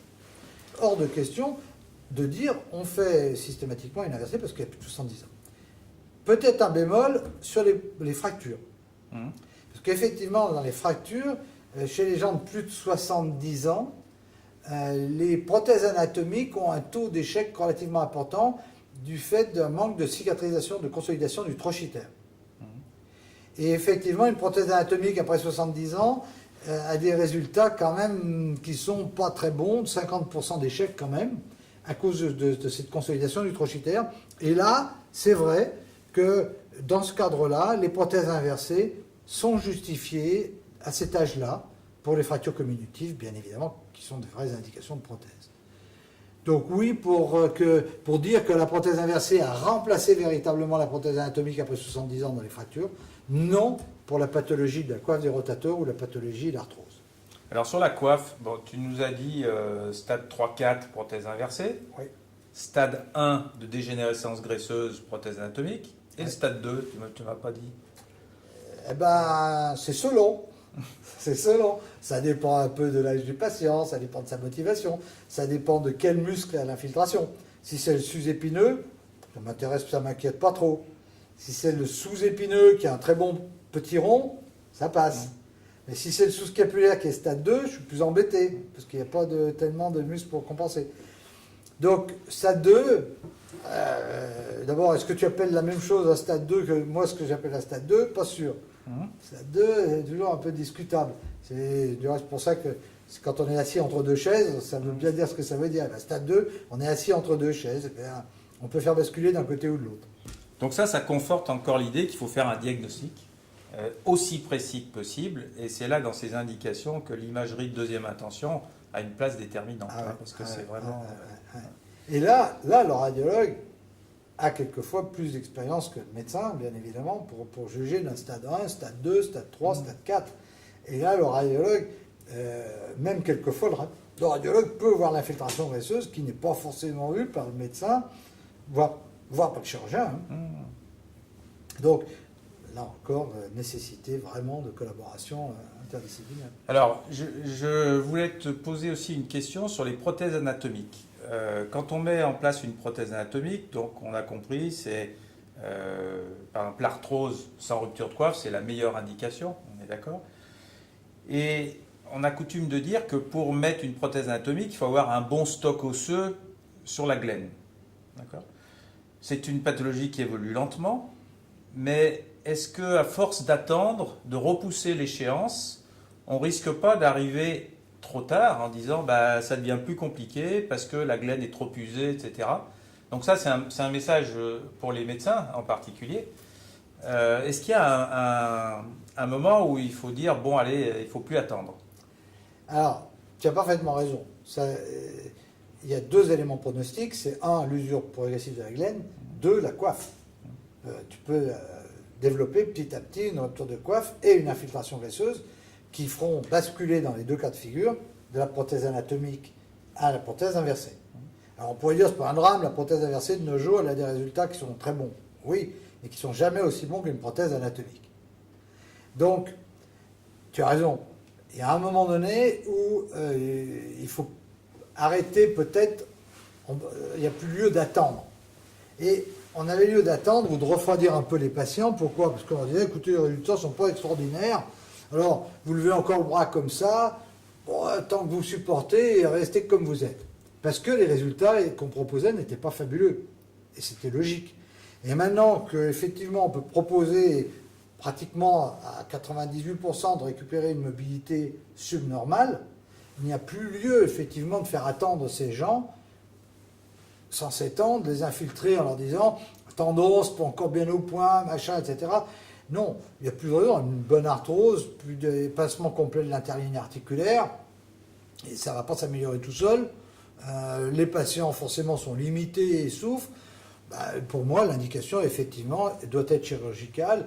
Et il n'y a plus de raison qu'on avait avant d'attendre, de les faire attendre. Parce qu'on peut proposer des très bons résultats, comme on le fait au niveau de la hanche. Je crois que Annick Sivok-Padet a une question supplémentaire à te poser.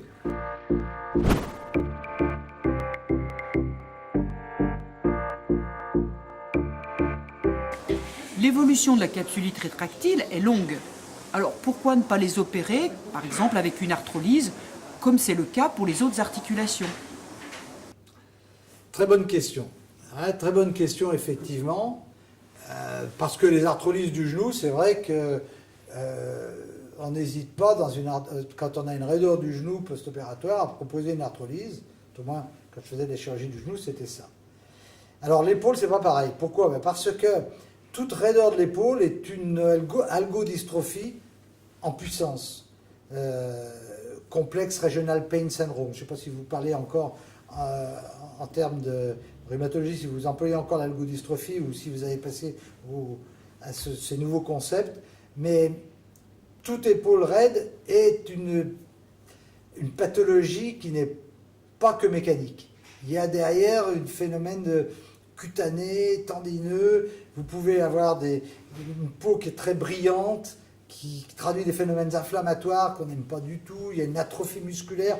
Bref, c'est tout un ensemble autour de cette raideur qui nous fait craindre une vraie algodystrophie.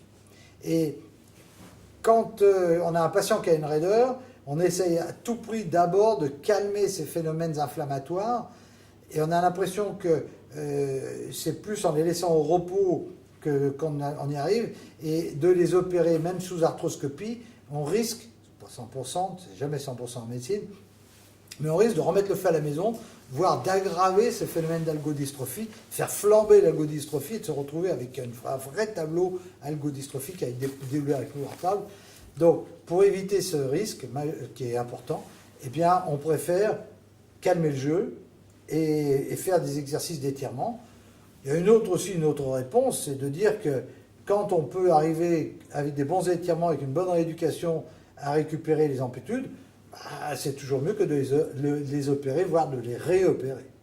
Donc, deux réponses à cette question. Un, la peur de vraiment déclencher une algodystrophie catastrophique, parce que quand on en a eu une dans sa vie, on n'a pas envie d'en avoir dans ses patients. Et puis deux, une bonne rééducation fait mieux que le chirurgien en la matière. On parle de prothèses et je voudrais dire un mot des infiltrations et des prothèses, ou des infiltrations et de la chirurgie de l'épaule en général. Quand tu mets une prothèse, est-ce que tu es vigilant par rapport au délai entre la dernière infiltration de cortisone et la mise en place de ta prothèse? Oui. Oui. Oui, globalement, même, je pense, 3 mois. Donc ça paraît être un délai raisonnable entre la dernière infiltration et la prothèse, et la chirurgie ouverte. C'est une idée reçue, mais qui dure et qui persiste dans nos habitudes. Oui. Voilà, c'est raisonnable. Maintenant, est-ce que c'est basé sur des études scientifiques? Je ne sais rien. Ça paraît raisonnable. Et pour la chirurgie de la coiffe? On a moins peur. La chirurgie de la coiffe, c'est une chirurgie sous arthroscopie, donc avec un risque d'aggravation, enfin un risque d'infectieux qui est beaucoup plus faible. Ce ne sera jamais zéro, mais il est beaucoup plus faible. Donc, je suis moins regardant sur la chirurgie de la coiffe. D'accord. Donc ça c'est effectivement des messages importants à faire passer, parce qu'on se pose toujours des questions par rapport à ça. On commence à être un peu bavard, hein, mais on approche, je pense, de la fin de notre entretien. 2 questions importantes. Durée de vie des prothèses anatomiques, durée de vie des prothèses inversées. Alors, prothèse anatomique, on est à peu près dans les mêmes chiffres que la prothèse de hanche. C'est-à-dire, tu sais qu'on ne parle pas de durée de vie, puisque c'est comme pour un individu, quelle est ta durée de vie? Est-ce que tu le sais? Non, tu ne le sais pas, mais statistiquement, tu sais qu'il y a des statistiques. Alors, les statistiques en matière de prothèse, c'est pareil, et on parle de pourcentage de survie, les courbes de Kaplan-Meier, et sur la prothèse anatomique d'épaule, c'est 94% de survie à 10 ans et 83% de survie à 20 ans. Pas mal. Donc ça veut dire que ce sont des gens qui, à 20 ans, il n'y en a que 17% qui ont dû être réopérés. Exactement. Voilà. Exactement. Mort de la prothèse dans 17% des cas à 20 ans sur les prothèses anatomiques. Et les statistiques de la Mayo Clinic et de Cofield, dans des milliers de prothèses. Pour la prothèse inversée, on n'a que les statistiques à 10 ans, on n'a pas les statistiques à 20 ans, pour la bonne raison qu'on n'en a pas assez opéré à 20 ans, ou des sujets qui n'étaient pas assez jeunes. Et à 10 ans, alors il y a des courbes de survie qui ont été établies, qui sont un petit peu différentes en fonction des diagnostics. En matière d'arthrose primitive ou de rupture de coiffe, ou d'arthrose sur rupture de coiffe, ce qu'on appelle les cafetière-arthropathies, on est entre 90 et 94% de survie à 10 ans. Par contre, en termes de changement de prothèse, c'est-à-dire quand on change une prothèse anatomique en prothèse inversée, on est avec 80% de survie à 10 ans. Donc, nettement moins bon pronostic les reprises. De même que les séquelles de fractures graves, l'arthrose post-traumatique sévère avec des calvicieux importants. Pareil, on a un pourcentage de survie à 10 ans qui est de l'ordre de 80-85%. Donc, très bon sur la pathologie chronique dégénérative ou de rupture massive de coiffe. Moins bon sur la pathologie post-traumatique ou de reprise opératoire. D'accord. Et donc ça, il y a un corollaire, c'est-à-dire que je me rappelle qu'il y a 15 ans en arrière, quand on commençait à de plus en plus parler des prothèses inversées, on disait il y avait un dogme, on ne les met pas avant 70 ans. Et je me rappelle très bien notre ami Bernard Duquesnoy, qui a été président du GREP il y a déjà quelques années, avant qu'il nous quitte, disait mais on ne sait pas ce que ça devient, donc il faut quand même être prudent pour les mettre chez des gens de moins de 70 ans.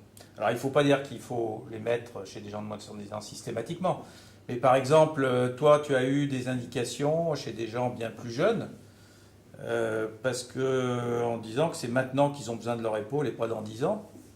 Voilà. Alors tu peux dire quoi là par rapport à ça? Eh bien, qu'effectivement, au départ, quand on a commencé, on ne voulait pas que cette prothèse inversée soit posée à tout le monde, parce qu'on n'avait pas de recul. Tout le monde, le recul qu'on avait des prothèses inversées, c'était celle des années 70, qui n'était pas bon.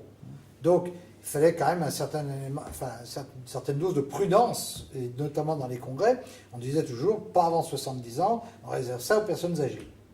Puis petit à petit, avec les résultats, quand même, le recul qui augmentait, les patients, les courbes de survie à 10 ans qui sont apparues, on s'est rendu compte que finalement, ça marchait quand même très bien, et que les courbes de survie étaient proches, au moins dans les pathologies dégénératives et de rupture de coiffe, proches de ce qu'on obtenait avec les prothèses anatomiques dans les bonnes pathologies.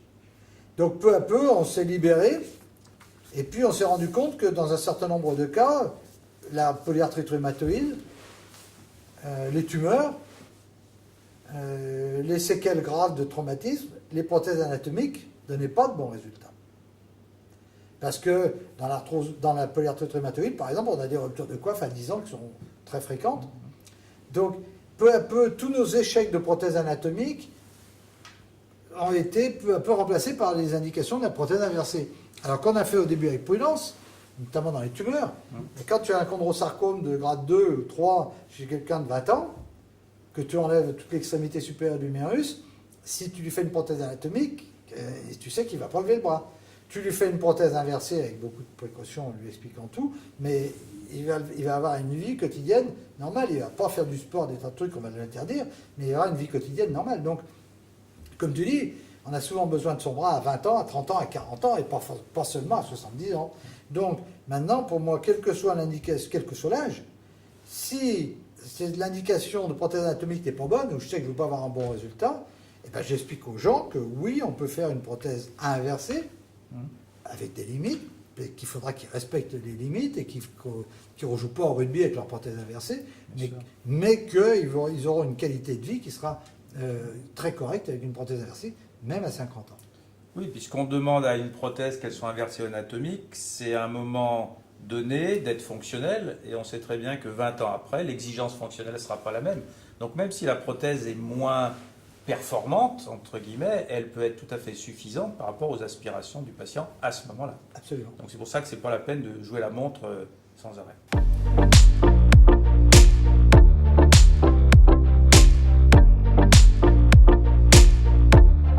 Alors, on va terminer donc cet entretien qui, moi, personnellement, m'a beaucoup intéressé. L'avenir, parce qu'il faut toujours donner une note d'espoir. Dans quel domaine, à ton avis, la prise en charge de l'épaule douloureuse, en général, et chronique en particulier, peut progresser? On a vu tous les progrès qui ont été faits depuis 30 ans, mais est-ce qu'on est arrivé au bout ou est-ce qu'on a encore des espoirs de faire mieux? Alors, la chirurgie de l'épaule, la pathologie de l'épaule et la chirurgie de l'épaule ne vont pas s'arrêter en 2017 ni en 2020, ça c'est sûr. Il y a encore des domaines d'ombre, on a besoin de progresser, on a besoin de s'améliorer. Alors, je dirais que dans les progrès, je vois 3 domaines dans lesquels on a besoin de s'améliorer. Premier domaine, c'est pathologie de la coiffe et c'est l'infiltration graisseuse. Problème de biologie cellulaire. Pourquoi est-ce que ces fibres musculaires se transforment en graisse? Et une fois qu'elles sont en graisse, pourquoi on n'arrive pas à les faire revenir musculaires? Donc ça, c'est un problème de biologie cellulaire. Et il faut qu'on résolve ce problème-là. Pour le moment, on ne sait rien. Une fois que c'est transformé en graisse, c'est foutu. C'est juste dire aux malades que c'est pas réversible. Donc il va falloir qu'on intègre des anapathes alors dans notre équipe alors. Je ne sais pas si les Ou des anapathes font de la biologie neuromusculaires. cellulaire. Ou des neuromusculaires. Oui, ou je ne sais pas qui va travailler. Est-ce que. Oui, Ouais. des neuromusculaires. Des neurologues qui s'intéressent aux neuromusculaires. Biologistes, oui. Je pense, eux, ils vont nous aider à comprendre. Alors, il y a des équipes de chirurgiens, en particulier Gerber à Zurich, qui travaillent là-dessus, où ils ont vraiment fait beaucoup de travaux là-dessus. Ils ont même essayé d'injecter des anabolisants dans les fibres musculaires pour pas qu'elles dégénèrent, pour voir si elles pouvaient se revivifier, se retransformer en cellules musculaires ou se redévelopper en tant que cellules musculaires. Pour le moment, ils ne sont pas arrivés. Donc ça, c'est un point sur lequel il faudra qu'on progresse et où on va progresser forcément. La réversibilité de cette infiltration gazeuse. Deuxième domaine où on doit pouvoir faire des progrès, c'est l'arthroscopie. L'arthroscopie, c'est la chirurgie mini-invasive. Avant, on ouvrait, on faisait des grandes balafres. Avec l'arthroscopie, on fait des petits trous. Et sous arthroscopie, on arrive à faire de plus en plus de choses. Mais on ne fait pas tout encore. On fait de la chirurgie de la coiffe, la plupart. On fait de la chirurgie de l'instabilité. Même des butées sous arthroscopie, maintenant, sont faisables. Mais on ne fait pas encore vraiment la chirurgie prothétique. Pourquoi ne pas concevoir que bientôt, on pourra injecter un produit en remplacement du silicone ou une structure à peu près équivalente, en remplacement de la prothèse sous arthroscopie. Donc, pourquoi pas? Donc là, ça va être le développement des techniques arthroscopiques. On verra, peut-être qu'on y arrivera. Et le troisième domaine dans lequel les progrès vont continuer à se faire, c'est sur la chirurgie prothétique, qui sera beaucoup plus adaptée à chaque cas.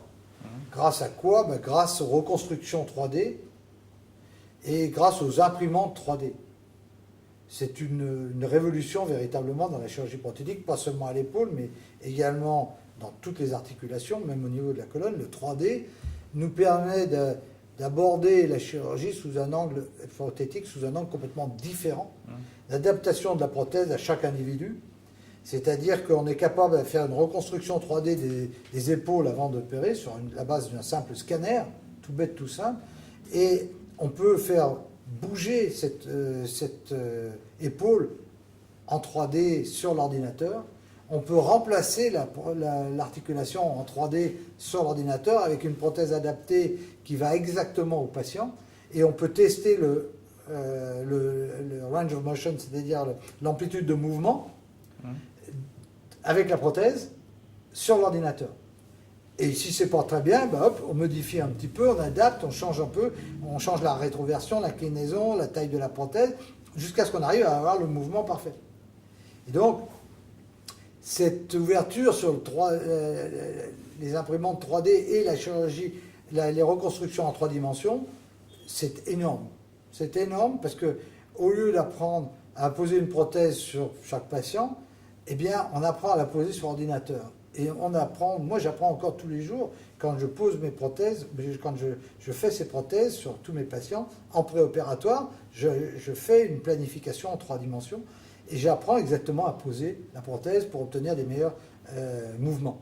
Eh bien, ça va se développer de manière exponentielle et je suis persuadé que dans 10 ans, on n'opérera plus un patient qui n'aura pas une planification préopératoire de sa prothèse. 2, toutes les prothèses seront planifiées exactement et seront pour chaque patient, et ça ne coûtera pas plus cher à la société. Et 3, les résultats seront forcément bien meilleurs. Donc il y a encore des projets, et heureusement il y a encore des tas de progrès à faire sur la pathologie de l'épaule et la chirurgie de l'épaule. Très bien, merci Gilles. Donc vous avez vu que l'échange entre le médecin et le chirurgien peut être très, très riche. Vous avez vu qu'il y a encore des tas de choses qui restent en chantier, on peut dire ça comme ça. L'orthopédie, c'est parfois un chantier. Et donc, j'espère que l'ensemble de ces données vous ont également fait comprendre que la collaboration interdisciplinaire était absolument indispensable pour prendre en charge de façon correcte une pathologie douloureuse chronique de l'épaule. Je vous remercie pour toute votre attention. Merci.